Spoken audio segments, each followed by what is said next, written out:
ये है सीतापुर गांव। इसमें रामदास और उनकी पत्नी निर्मला बेटे बहू के साथ रहते थे। रामदास पूरे जीवन बड़ी ईमानदारी से कमाए।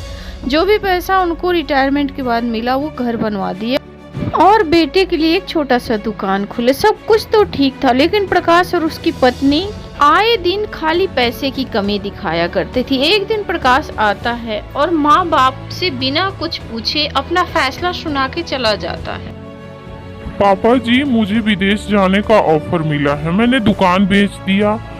मैं 1 साल के लिए विदेश जा रहा हूँ और आपकी बहू और आपके पोते दोनों जाएंगे। मैं सोच रहा हूँ कि आपको 1 साल के लिए वृद्धा आश्रम में रखवा दूँ। जब मैं आऊँगा तो फिर आपको वहाँ से निकाल लाऊंगा।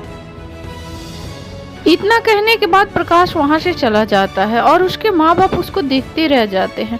अभी उसकी माँ इतनी बुढ़ी भी नहीं थी कि 2 रोटी नहीं बना सकती थी, लेकिन वो माँ बाप की कोई बात सुना ही नहीं और फैसला करके चला गया। अगले ही दिन वो अपने माँ बाप को लेकर वृद्धाश्रम पहुँच जाता है और वहाँ पहुँचने के बाद माँ, बस 1 साल की बात है। मैं कुछ पैसे तुम लोगों को दे जाऊंगा और जो भी दिक्कत हो आप फोन करवा देना मेरे पास। मैं विदेश से आते ही आप लोगों को ले चलूंगा। वहाँ से वो घर आता है तो देखता है कि उसका बेटा और उसकी बीवी बाहर बैठे हैं। फिर उन लोगों के पास जाके पूछता है कि क्या बात है, क्यों बाहर बैठे हो? रोशन, तुम कब स्कूल से आए बेटा, और अब तुम लोग बाहर क्यों बैठे हो? चलो अंदर चलो सब लोग। अंदर जाने के बाद प्रकाश अपनी बीवी से पूछता है, अरे मुझे देखते ही रोशन उठ के वहाँ से चला गया। और क्या बात है, मुझसे बोला भी नहीं। वो जब से स्कूल से आया है दादा दादी को ढूंढ रहा है। मैंने उनसे झूठ बोला कि वो कुछ दिनों के लिए गांव गए हैं। फिर भी वो आपसे गुस्से में है कि पापा मुझे बताए क्यों नहीं पहले।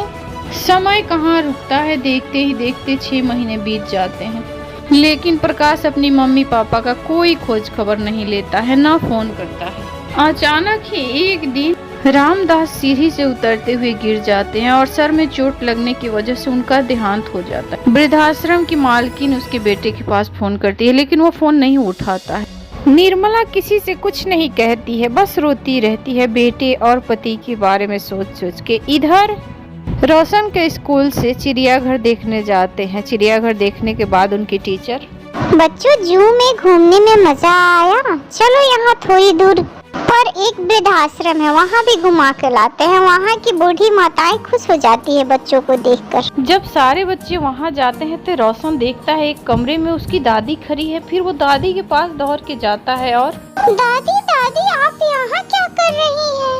और दादाजी कहाँ हैं? पापा तो बोल रहे थे कि आप लोग गाँव गए हैं। अरे मेरा बच्चा, तू यहाँ कैसे आया? बेटा मैं यहाँ कुछ दिनों के लिए कुछ काम से आई हूँ, एक जरूरी काम से आई हूँ बेटा। काम खत्म ही होते ही मैं घर चली आऊंगी। लेकिन दादी, मेरी टीचर तो कहती है कि जिसके घर में कोई परिवार नहीं होता, जिसका कोई नहीं होता है, वही वृद्धाश्रम आता है। अपने घर में तो सब लोग हैं, मैं हूँ, मम्मी है, पापा है, फिर आप दोनों यहाँ क्यों हैं? बेटा छोड़ो इन बातों को, मैं अपना काम खत्म करके आ जाऊंगी। पोते से मिलने के बाद वो अपने आप को संभाल नहीं पा रही थी। तभी वहाँ टीचर आ जाती है और रोशन को बुलाकर लेकर चली जाती है।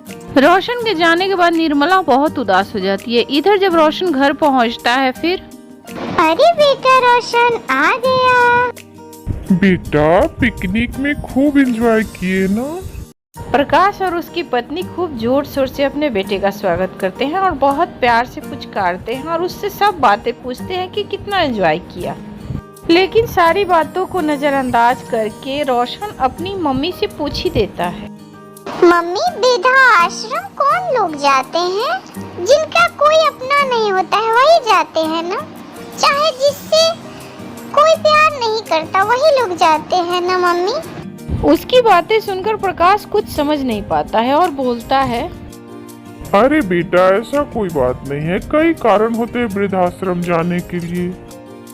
पापा और मम्मी, आप लोग भी बुढ़े हो जाएंगे तो वृद्धाश्रम में जाएंगे कोई जरूरी काम करने के लिए? पापा, जब इंसान बुढ़ा हो जाता है तो वृद्धाश्रम में कोई जरूरी काम होता है क्या उनके लिए? बेटा, ये सब बातें अपने माँ बाप के लिए नहीं किया करते हैं। गंदी आदत हो गई है। ये सब कहाँ से सीख रहे हो तुम? पापा, आप दोनों नाराज मत होइए। आज मैं घूमने गया था ना, तो वहाँ से वृद्धाश्रम भी गया था और वहाँ मुझे दादी मिली जो मेरे गले लग के रोई जा रही थी। आप लोग बहुत झूठे हैं। आप लोग तो बोल रहे थे कि दादा दादी गाँव गए हैं। उसके बाद रोशन वहाँ से चला जाता है। दूसरे कमरे में प्रकाश जाकर अपनी बीबी से, देखा, तुम्हें बहुत बोझ थे मेरे माँ बाप ना, मुझे जीने नहीं देती थी। क्या असर पड़ा अपने बच्चे पे? ये अभी कुछ और ही वो बोलता, तभी उसकी फोन की घंटी बजती है और फिर हेलो, हाँ मैं प्रकाश ही बोल रहा।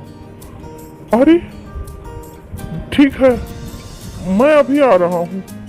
बेटा रोशन और तुम दोनों मेरे साथ जल्दी चलो, माँ की बहुत जोर से तबीयत खराब है। वहाँ पहुँचने के बाद तो सब कुछ बदल चुका था, क्योंकि उसकी माँ अब इस दुनिया में नहीं थी। रोशन दौड़ के जाता है और दादी के पास बैठता है। दादी दादी क्या हुआ? क्या हुआ दादी को? मेरी दादी बोल क्यों नहीं रही है? आप दोनों बहुत गंदे हैं। आप दोनों ने मेरी दादी को मार डाला। मैं आप लोगों से कभी बात नहीं करूँगा। उसके बाद वृद्धाश्रम की मालकिन प्रकाश को और उसकी बीवी को अंदर बुलाती है और बोलती है, मैंने आपको बहुत बार कॉल किया था। जब आपके पिताजी का देहांत हुआ था तब से आपकी माँ बहुत चुप रहती थी। इनकी तबीयत कई दिनों से ढीली चल रही थी। हम इनका इलाज करा रहे थे, लेकिन जिस दिन से आपका बेटा मिल के गया है उस दिन से ये तो बिल्कुल बेसुध हो गई। प्रकाश और उसकी पत्नी रोए जा रहे थे, लेकिन उन दोनों ने जो किया था वो पाप नहीं गुनाह किए थे। प्रकाश को अपने माँ बाप के खोने के बाद उसको एहसास होता है कि वो कितना नालायक बेटा साबित हुआ। प्रकाश अपने मन में बहुत बड़ा बोझ लेकर वृद्धाश्रम से घर लौट जाता है।